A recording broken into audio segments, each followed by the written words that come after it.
Fairs in March. A blustery day tomorrow with bright spells and showers, some heavy and with hail. Cloud will build from the southwest towards the evening, ahead of rain and strengthening winds from Storm Eunice. Temperatures of 5 to 9 degrees. And now you're up to date on News Talk. The Newsround on Off the Ball. With Gillette. Put your best face forward with our new and improved razors. This is News Talk. Now then, you're very welcome along. Wednesday evening here and Off the Ball. So we have Tariq Panja of the New York Times with us on the show tonight on the 15-year-old Russian figure skater, very much at the centre of a doping controversy over in Beijing. She is still competing and she is in line for gold despite a positive drugs test. It's a very interesting story. So Tariq Panja of the New York Times with us this hour. Gordon Darcy on the way after 8 o'clock. Wednesday night rugby. We will have Karen Duggan on the show talking about the latest Koi Gig podcast. And I hear you ask, what is better than a Champions League night? Well, it's a Champions League night with Kenny Cunningham in studio. Kenny, hello. As opposed to what, nobody in studio. Correct.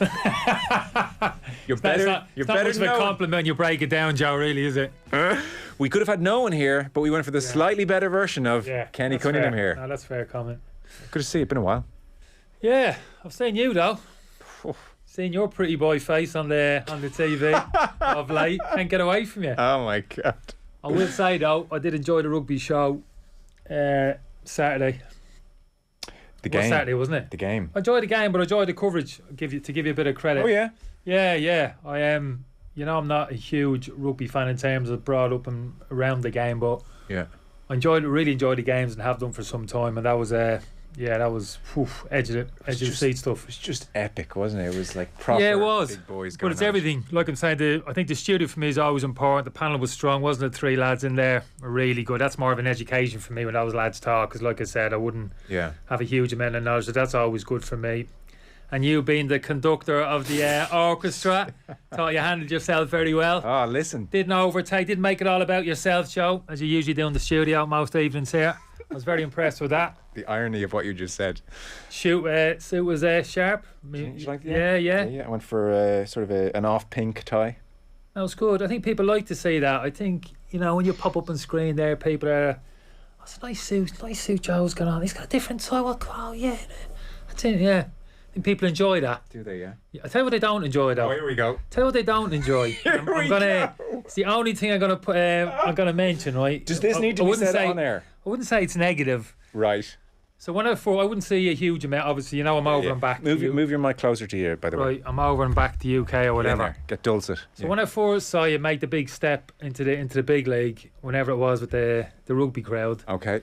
They had a bit of a slick back. There's plenty of product on the hair, wasn't there? Yes. I noticed. Yeah, bit of shape there, which was all well and good. But the other night now, you kind of deviate away from that a little bit. It was kind of more natural, a bit of a bounce. Yeah. Comb back. So just be careful, because David Beckham went through this back in the day, didn't he? He went through that period of a couple of years where every paper in the UK, every month, it'd be a different haircut. It'd be a dye. I was going to go with the mohawk for next week. This is what I'm talking about. It became more about the haircut, how he was, and the rather substance. than exactly. So that's all I'd say to you. And people are a little bit unnerved by that. That is a keen observation you've made. Yeah, that unnerves people. When they come on, they see you've changed the hairstyle. They're what's like, he done? Yeah, what's going on? No, it's not. It's not so much that. It's they're thinking something going on there. What's up with Joe? Between the ears, there's an issue there. There's something deep rooted maybe, and that's a bit troubling. No, I hear you. As opposed to the suit. I hear you with me? You are right. There's a keen observation in the hair. It was a little bit more natural than back in the day. It was going to. Well, look at it the weekend. Stick with that now. I'm going to stick with it. I'm going to stick with that. And are you glasses or no glasses? There's a lot of comment on the glasses, believe it or not. Is that right? That's not a big thing for me. That's not a big thing. No, but I must admit it was, the game was fantastic. Like I said, coverage makes it for me. But, really Dave good. McIntyre there in commentary doing his thing. Yeah, Dave's strong. Isn't he top? Yeah, Dave's strong. He was good. I bumped into him. I said, you had a bloody good game on Saturday, I thought. And even the lads the night before, the 20s, watched that and, jeez, they done great. Well, I don't know how they won that game. I mean, they were in trouble all game and then right at the death. Probably a little bit of similarities, would you suggest, to listening to the pre-match stuff for the 20s. It was the same kind of thing, wasn't it? Size. Physicality, how are we going to deal with that? But funny enough, I didn't think that was an issue. Looking at it Friday, that didn't seem to be a massive issue as the game went on. Not the way it was Saturday. Yeah, exactly. You could see it very early in the game Saturday. Yeah. But all I'd say is, win, lose or draw, what a performance. It doesn't really bother me. I was a bit of disappointment there we didn't win or whatever. But for me, any time an Irish team, whatever it is, whatever sport, kind of goes out and puts in a performance, that quality doesn't... Well, it's funny because generally when Irish rugby teams have lost over the last couple of years, there's been 4 or 5 days of crisis punditry. And this is the first defeat in a big game I can remember where there has been a queue of pundits to say... Is that right, yeah? We can't win them all. That wasn't a bad way to lose. You know, that was not a disaster. That's the general theme of the week. You know, that was a hell of, they threw some big punches, we threw some punches, we lost, but it was a hell of a game. Yeah, that's exactly. acceptable. Yeah, and it wasn't one of those, just fucking throwing punches and hoping, fingers crossed, and hope for the best. It was obviously a little bit of strategy to what we were doing. Yeah. Obviously, the lads spoke about in terms of how we've been playing quick ball, all that type of thing. They were able to slow it down. You were saying, the lads were saying at the mall, slow things down, get themselves set. But that kind of physicality, it's amazing really, because I've never experienced that playing football as a profession. You don't get that in many sports where the kind of physical side makes such an impact on the game. Rugby, so it's an obvious thing to say, and to go onto a pitch collectively as a group and knowing physically you're nowhere near it here, but to accept that, to accept the kind of physical concept, and even mentally to get yourself tuned into that, and to somehow kind of find a way through that and still to be in the game going into that crucial period late on. Now, we had opportunities or whatever situations might present themselves, maybe we didn't take advantage, I don't know, but just to get ourselves into that place late in the game, I thought it was great. Kenny, that's a great point. In hindsight, actually, you're giving me the big thumbs up there. That's actually an interesting point to have raised with the panel. Psychologically, going in against bigger men, knowing you're going to be smashed, talk to us about that space you have to get into. So there you go. That's a great observation. I think so. I think, to be able to accept that, to deal with it and to somehow, despite that, we've still got to find a way here. I think that's amazing, because I never expect football, you can come against teams. That Arsenal team were big. Yeah, exactly. Yeah. And you'd notice it, but it was never going to impact you in terms, limited in terms of how they can use that kind of physicality. Henry would run past you in a straight line and somebody had leaned on you, etc., whatever, shoulder to shoulder, fair enough. Yeah. But not to this extent. They're not exposed in this manner. This is 151 kgs against 110. And actually, one last point. I'd say you, with your football hat on, could really appreciate Joey Carbery, the Irish number 10, under a lot of pressure, first Six Nations start, his lovely languid kicking style. Oh, definitely, Yes, kicking was great, wasn't it? Wasn't it? The conversions, obviously, kicking the touch, and obviously the big factor in the game. He looked very competent. You're right, just in terms of huge pressure, how inexperienced that he was going into the game. The lads said it, obviously first game was the first Six Nations. And in that kind of environment as well. I thought he coped really well. And the lads make a good point in terms of Johnny Sexton. Obviously we'd like to think he could be around forever. We know that's not going to be the case, so you've got to commit to somebody at some point, don't you, in terms of sticking with him and giving him as many minutes as possible. Will that happen next game? Will it Italy, is it? Yeah, he'll get the next game. Get the next game. Then they've Twickenham, where Johnny probably comes back in. Brian Sligo, Kenny in the Newsround. What a treat building up to the football. There's a nice text in. Who was Kenny's favourite pundit of the three? Is a text in from Jerry. You'd Rob Kearney, you'd Matt Williams, you'd Shane Horgan. No, for me it's it's the group dynamic which actually works. So for me they were a little bit different in the Matt obviously with his history, even in terms of how he sounds, isn't it, in terms of how he comes across, a little bit of an age difference and stuff like that. It's good to have an elder statesman on a panel, by the way. A bit of ageism, I think, in panels increasingly.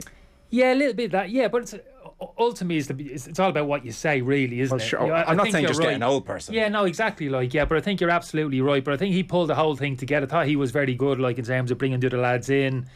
And the other two lads were great as well. Yeah, really kind of precise detail. You always get that with the rugby anyway, don't you? The football a lot of the time, it's just mush, isn't it? Yeah. In terms of what you're listening to. Well, it is a lot of the time, unfortunately. No, I think you're right. I think you get nothing. People are saying it, but they're not saying anything really a lot of the time. Where I always find with the lads, the analysts on the rugby, you get a lot from them. I think football's a slightly simpler game a lot of the time. That the rugby's so bloody technical. Do you know what I mean? It's hard for a layman to understand what's going on in the scrum or at the breakdown or the various strategies employed, whereas I think football is a touch more accessible. You mightn't necessarily need someone to break the game down in such specific ways. You even have rugby players who will come on and say, well, I don't know what's going on in the scrum. So even they would need someone to explain that to them. Yeah, you know? but I think you did. But that's the nature of the game. It's a very technical game in terms of wherever line out, scrum, wherever you're talking. See, I think you need a bit of that, particularly people who know the game and understand that it's not an issue. Yeah. For me, but for the likes of myself and others who've been brought into the game. Yes.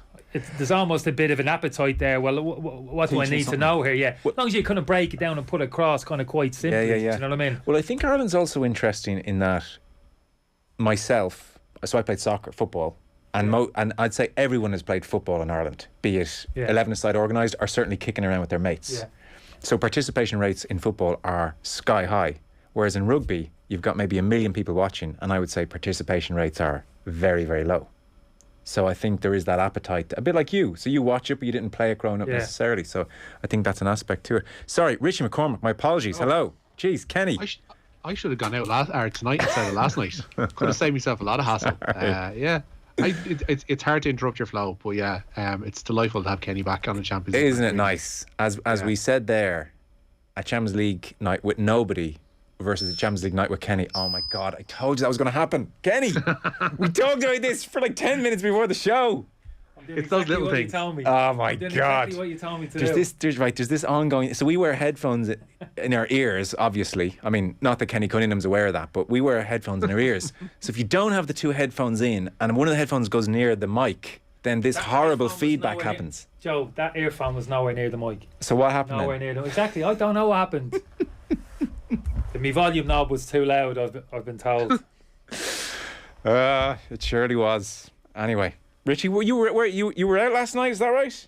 I was out and about. I was at my first gig in 2 years. Wow. Last night, which is it's very strange to be back out at gigs for the first time in 2 years. It's a very alien experience and one that's really familiar all at once. Did you find yourself a touch uneasy and unsure about it, or did you jump right back in? Yeah. I was supposed to go to something in December, but anxiety got the better of me and I said no. And last night I was like still debating right up until leaving the house whether I was going to go or not. And I did. And I was glad I did, just to get it out of the way. Where'd you go? Button Factory. It was in the same gig as Owen Sheehan last night. We went to see a UK combo called Dry Cleaning, who were excellent. But yeah, like the cool kids, Kenny. The cool kids were at Dry Cleaning. The Button Factory, got it. You know, that's where the scene is at. Richie, we should start Newsround. It is brought to us by Gillette. Put your best face forward with our new and improved razors. I presume you've got some shape of team news ahead of the game in Milan this evening. Indeed, I do. Liverpool in Milan to play Inter tonight in the first leg of their Champions League last 16 title. Bring the home side first. Samir Handanovic starts in goal for them. Back three of Milan Skriniar, Stefan de Vrij and Alessandro Bastoni.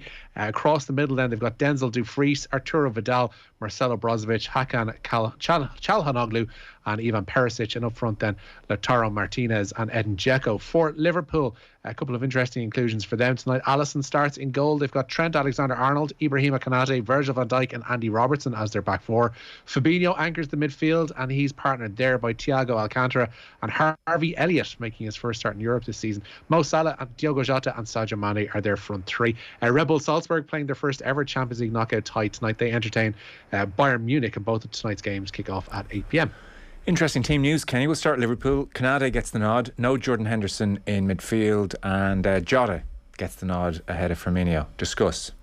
Yeah, I thought it's the Liverpool midfield which it kind of jumps out. He's got some really good options there now, Klopp, but clearly he's gone for the two very technical players, Thiago and young Harvey Elliott. Great to see him back. So that's a little bit of a change from what we usually see in there in terms of that kind of high energy, kind of that real Henderson, Oxlade, Chamberlain, box to box, that real kind of physicality, high energy which they bring to that kind of central midfield area. This looks a little bit different tonight. It is different with the likes of Harvey Elliott and Thiago. I don't get that kind of defensive steel with those two players, but what you do get on the flip side is a certain high level of technical expertise and maybe creativity, different type of creativity than what you'd get with those other players. So that'll be interesting to see if they can wrestle the initiative away from Milan, that central midfield area, but also from a physical point of view, whether they can assert themselves in the manner which Henderson and Oxlade, Chamberlain, Keita, those type of players can in that central midfield area.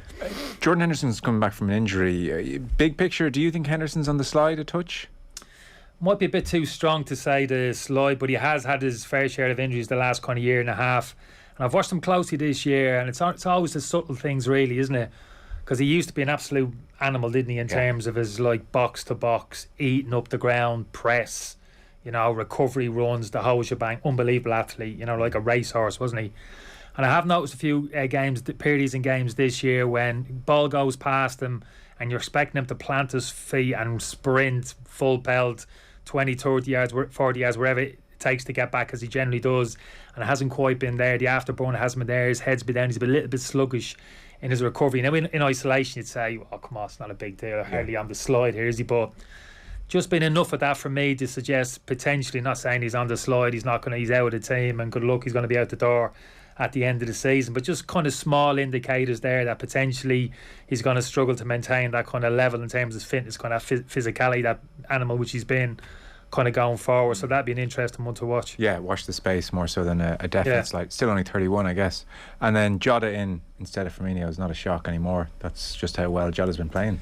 Yeah, no, really interesting actually, the Liverpool front three and the Milan back three. I don't know if Richie's saying much he's seen of Milan over the last couple of years into Milan, but that back three for me is as good as anything I've seen the past couple of years. Skriniar, De Vrij in the centre and Bastoni on the left. They're absolutely rock solid, so that's a great match between Liverpool's front three this evening. So yeah, obviously key battles as usual all over the pitch, but I think this is going to be a harder game than maybe some, I'll say, Liverpool supporters. I think a lot of people might be looking at this game thinking not a given for Liverpool, but Liverpool go there and take care of business as they normally do. I know they're in a good place, but this is a dangerous Inter team. I'm a big fan, actually. I know they lost Lukaku in the summer, but the spine of the team has remained the same. Martinez is a very clever operator up front. Dzeko's experience. Got some tidy players in midfield. Brozovic. Bit disappointed Barella's not playing. He's probably the best midfielder. A little bit of a blow. He's not in the team. But it's a kind of a battle-hardened, very talented Inter Milan team. Liverpool are going to have to bring close to their A game to go and win there tonight. Okay, good. Kick off 8 o'clock. Kenny with us for the evening. Meanwhile, a win for Ireland this afternoon, Rich.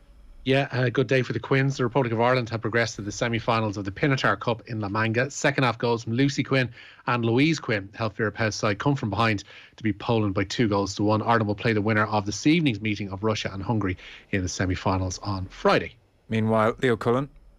Yeah, he signed a new one-year contract as Leinster head coach. The 44-year-old will remain in charge of the province until at least the summer of 2023. Cullen took the reins in 2015 and has since led Leinster to a Champions Cup and 4 league titles. Leinster CEO Mick Dawson says the negotiations were a straightforward process. Oh, sorry, that sounded like there was a clip coming. There's not. That's just that's just what he said. That's just what he said, Joe. Clip of Leo Cullen. Exactly. Well, look, he's obviously was going to be in demand. He was in an interesting situation whereby all his staff around him had signed a 2-year deal and he signed a 1-year rolling deal. So now he's catching up on his staff. So I'm sure that was straightforward business on both sides. Meanwhile, Joey Carbery was on OTB AM this morning. He was, yeah. He's again defended the decision to kick for goal with a late penalty in Paris just over a week ago. Ireland trailing France by 6 points with 9 minutes to go when Carbery slotted over that penalty instead of kicking for the corner. But on this morning's OTB AM, the out half was asked by Ger if you change things given how the game finished. Is there any parts of you that are going, well, we should just talk this through again, and would we make the same decision if that occurs or reoccurs? I suppose you can always take learnings from it, but I think still looking back on it, I think it was the right call. Brought it to within 3 points with 9 minutes left. I think, who knows, we get back in, we get within anywhere in the halfway, and Conor Murray or myself back ourselves to kick from there.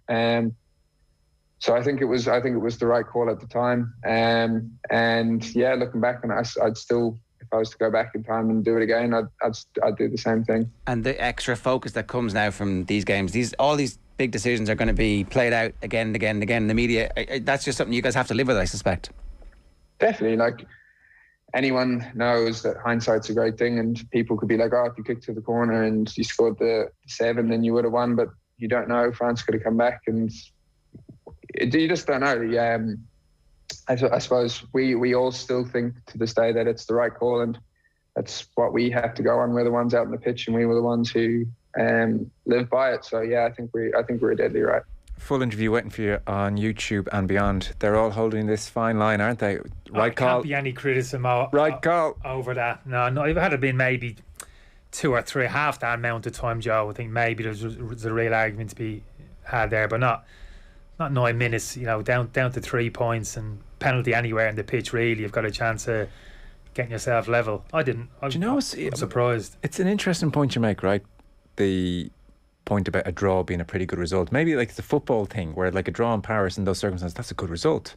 Whereas like every rugby pundit I've listened to, when I've even mentioned the possibility of, well, like they were within, they'd get a penalty or a drop goal and they have a chance of a draw if the try isn't coming. So, that's why it's an interesting tactical move. Like rugby people, when you suggest a draw, are like, what are you talking about? But that was minimum. But then a try after that with no conversion wins it.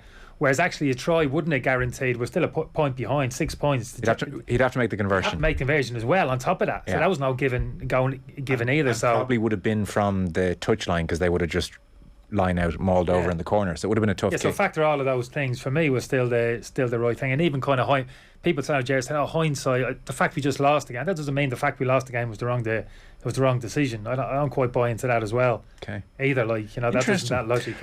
Definitely the majority are saying wrong decision. Oh, is that right, Joe? Yeah, in a big way. Like all the rugby really, pundits that we're talking to saying it wasn't the right decision. Yeah. So you being part of the rugby fraternity now, Joe. Your opinion on this? Oh dear. Oh, what was it? Seriously, I would have leaned towards kicking towards the corner as well. Is that right? But I don't think it's as bad a decision. See, I'm in this. I haven't heard many people express this view, but I thought there was something to be said for get within 3, then you really are odds on to get a losing bonus point minimum, and try and go for the try. But if the try's not coming, there's a good chance France give away a penalty because they'll be a bit it builds panicked. Pressure, doesn't it? Build pressure, or if you're getting there and time's up and you need to take your drop goal, I think 2 points as in a draw, and France aren't, you're in a better position than France then, but psychologically everything going forward, coming out of the game with the point, the manner which you've got it. But even venturing the opinion of you kind of give yourself a great chance of a draw and a reasonable chance of a win. That doesn't seem to be out there. Now, Gordon Darcy, who's on after 8 o'clock, does make the point that nobody from the team has made that argument publicly, that, well, our logic was that we thought we'd at least get a draw or we could certainly go for the try. They've all just talked about how we thought we could come back and win the game. So they don't seem to have had draw in their heads. It's not a thing. Rugby people don't talk draws, Kenny. It's just not the way football, low-scoring game, draw in Paris would be at the, tip of our mouths. Rugby people, no, too much like kissing your sister. So are you saying it's like, that's quite simplistic in terms of rugby people, just like, we have to, there's not logic doesn't come into, like we're talking about time left and getting to 3 points, potentially win a draw. Yeah. So none of that comes in. The fact we have to win is simple. Doesn't matter. You don't get many chances to win in Paris. This is just what's said.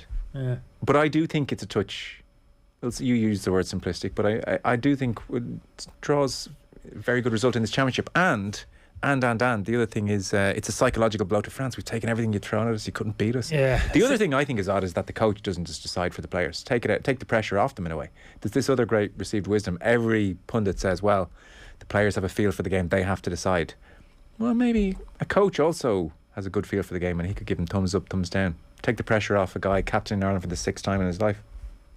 Yeah, it's an interesting one. The only thing on that, maybe a similarity in football is, when it comes to kind of penalties. Yeah.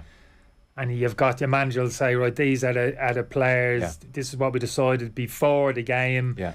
This is what, and suddenly within the framework of that 90 minutes, one player hasn't had the best of times. Yes. Confidence doesn't feel. He's like, I don't want to take this. Yeah. So what? Maybe small similarities there.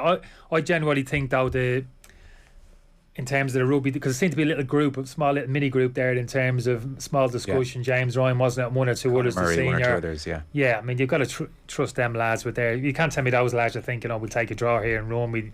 That type of mentality. Yeah. So I would trust them entirely. Obviously, the man the coach does. They had lost a line out just 4 minutes before that, so you got to think that's maybe in James Ryan's mind as well. Who knows? Of course. Who knows? Who knows? Who knows? David Moyes once famously penalty shootout in the circle.